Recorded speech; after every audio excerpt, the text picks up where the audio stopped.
실제로 겪었던 실화괴담들. 첫 번째 이야기, 무당을 불러 굿을 해야만 했던 서울 응암동 괴담. 서울 응암동 괴담은 실제로 서울 은평구 응암동 재래시장 옆에 한 골목길에 있는 3층 다세대 주택에서 일어났던 무서운 이야기다. 3층 다세대 주택 지하에서 의문의 변사체가 발견이 되자 그동안 지하실을 거쳐간 세입자들과 건물주를 상대로 조사가 이루어졌고 소름 끼치는 비밀이 드러났다. 그동안 지하실을 거쳐간 세입자 6명이 연달아 숨졌고 안매장 사체까지 모두 7명이나 죽어나갔던 것이다. 건물주는 지하실 개조공사에 착수했지만 새 주인을 찾지 못했다.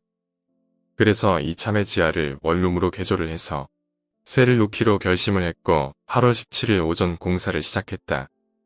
인부 1명을 고용해 창고를 화장실로 개조하는 작업을 하던 중 유난히 튀어나온 콘크리트 구조물이 눈에 띄어 인부를 시켜 해머드릴로 깨버리기로 했다.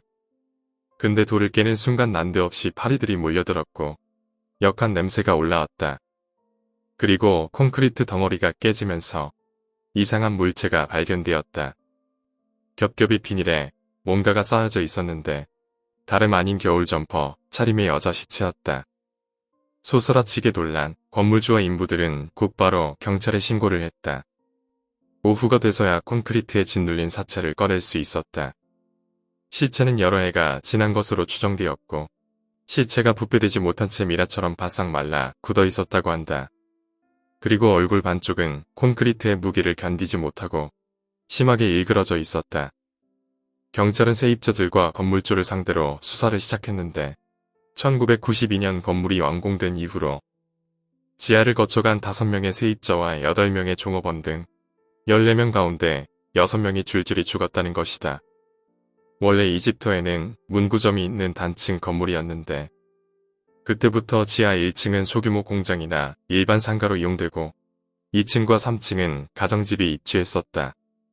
지하에 가장 먼저 들어와 세든 사람은 정동환 씨로 1992년 5월 양복재단 공장을 시작했지만 1994년 휘청거리기 시작했다.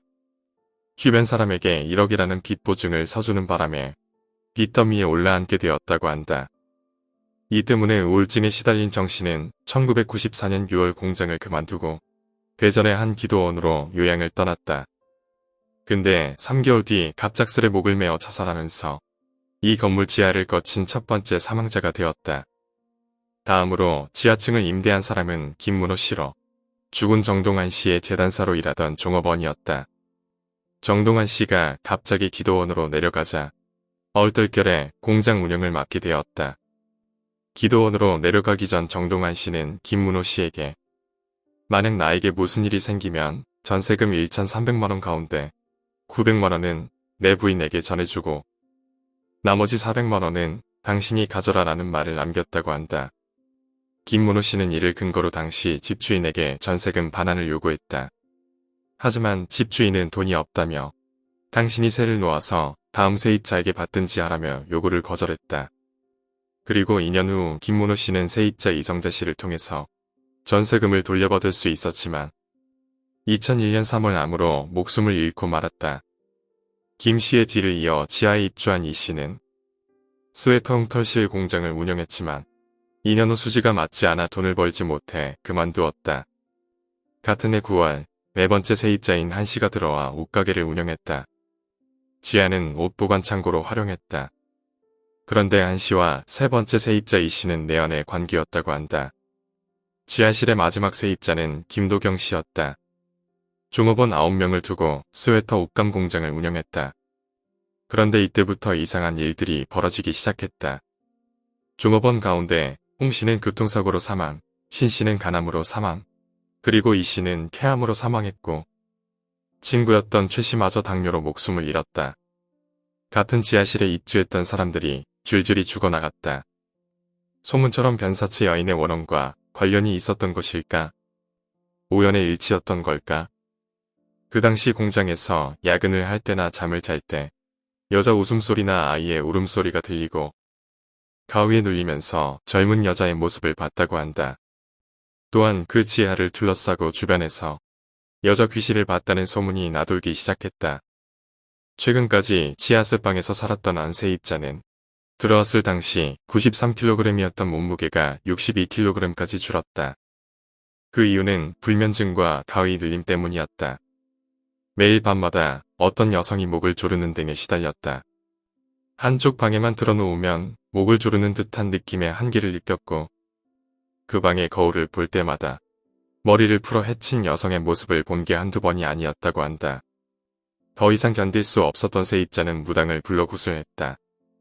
무당은 올 한해 사무친 젊은 여성의 혼이 이 지하실방을 비롯해서 공장 건물까지 영향을 미치고 있다고 말했다. 그동안 이 건물을 거쳐온 여러 사람들이 시달리다가 죽거나 떠나갔다는 충격적인 이야기였다. 범인은 지씨로 5년 4개월 만에 붙잡혔다. 1997년 사업자금이 필요했던 지씨는 이씨에게 1200만 원을 빌리고 돈을 갚지 못한 지씨는 이씨와 다투다가 우발적으로 쇠파이프로 이씨를 때렸다. 채권자 이씨는 그 자리에서 즉사를 했고 지씨는 범행을 은폐하기 위해 지하실 계단에 시신을 매장했던 것이다. 두 번째 이야기, 군산 모텔 괴담. 대학생이었던 나는 방학을 맞아서 여자친구와 같이 전라북도 군산으로 여행을 갔다.